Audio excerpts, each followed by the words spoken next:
मैं आज आपको एक ऐसी प्रार्थना के बारे में बताने जा रही हूँ जो आपकी सभी इच्छाओं को पूरा कर सकती है।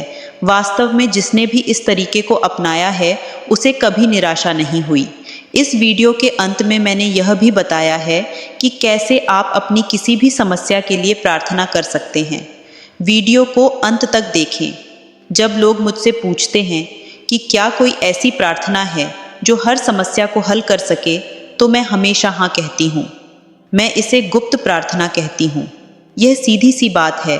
इसका मतलब है कि समय के साथ मैंने सीखा है कि जब मैं प्रार्थना करती हूँ तो कुछ तत्व मुझे वह परिणाम देते हैं जो मैं चाहती हूँ। और मैंने देखा है कि जब मैंने यह प्रार्थना दूसरों को दी है और उन्होंने इसका उपयोग किया है तो यह उनके लिए चमत्कार की तरह काम करती है। तो आइए समझते हैं कि यह प्रार्थना कैसे करें। इस प्रार्थना में केवल 3 नियम हैं। इसका मतलब है कि यह प्रार्थना केवल 3 चीज़ों पर आधारित है। पहला आभार, दूसरा अनुरोध और तीसरा प्राप्ति। प्रार्थना की शुरुआत हमें आभार से करनी है। आभार का मतलब यहाँ ये है कि आप ईश्वर को अपने पिता के रूप में मानते हैं।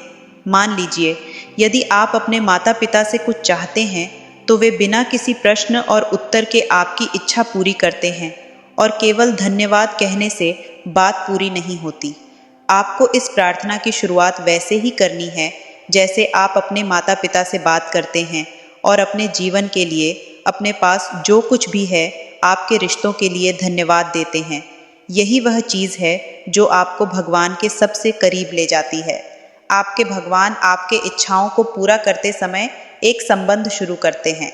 आप उन्हें रोजाना उपयोग करते हैं और धन्यवाद देते हैं। आभार प्रकट करना सभी दरवाजों को खोलने की कुंजी है। विशिष्ट चीज़ों के लिए धन्यवाद कहना और इसे महसूस करना चमत्कारों की शुरुआत है।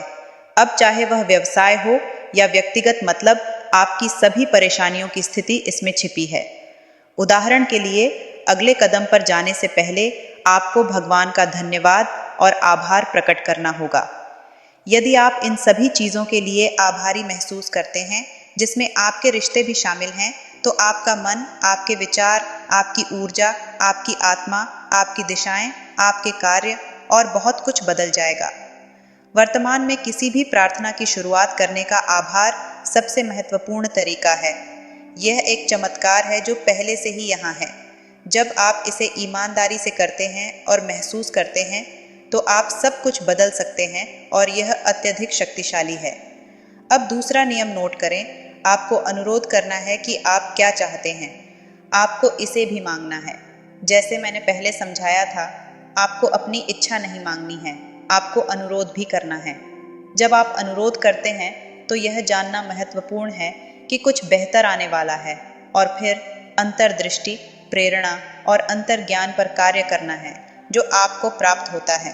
यह कुछ शक्ति को छोड़ने जैसा है। भगवान, दिव्य ब्रह्मांड, जो भी नाम आप इसे देते हैं, यह आपके माध्यम से काम करता है। जब आपको प्रेरणा मिलती है तो उस पर कार्य करें। जब आपको एक अवसर दिखाई देता है तो उसे लें, भले ही यह स्पष्ट न हो कि यह कहाँ ले जाएगा।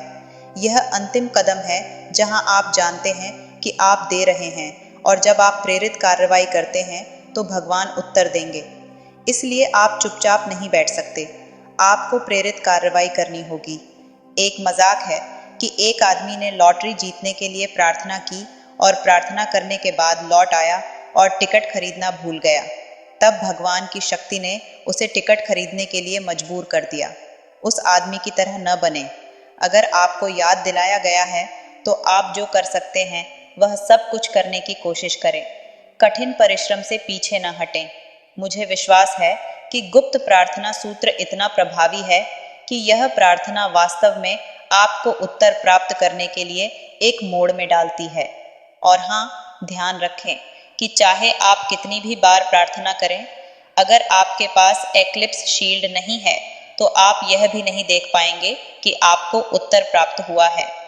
जब आप वास्तव में उन पर प्रगति करने लगते हैं और चलते हैं तो ये प्रार्थनाएं आपको सचमुच प्रगति की ओर ले जाती है।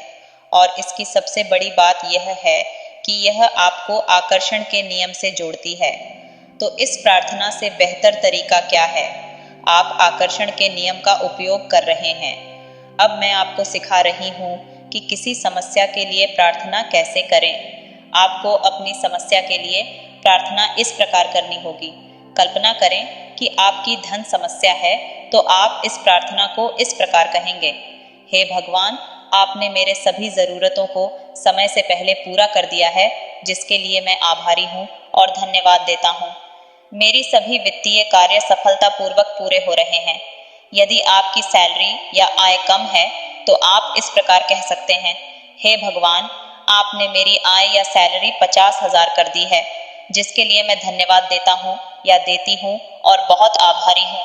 आप यहाँ 50,000 की जगह अपनी इच्छित राशि बोल सकते हैं और यदि तत्काल धन की समस्या है तो आप इस प्रकार कहेंगे।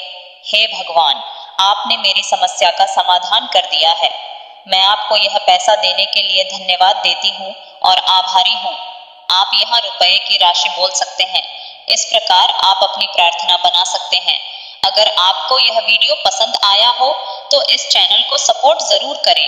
धन्यवाद।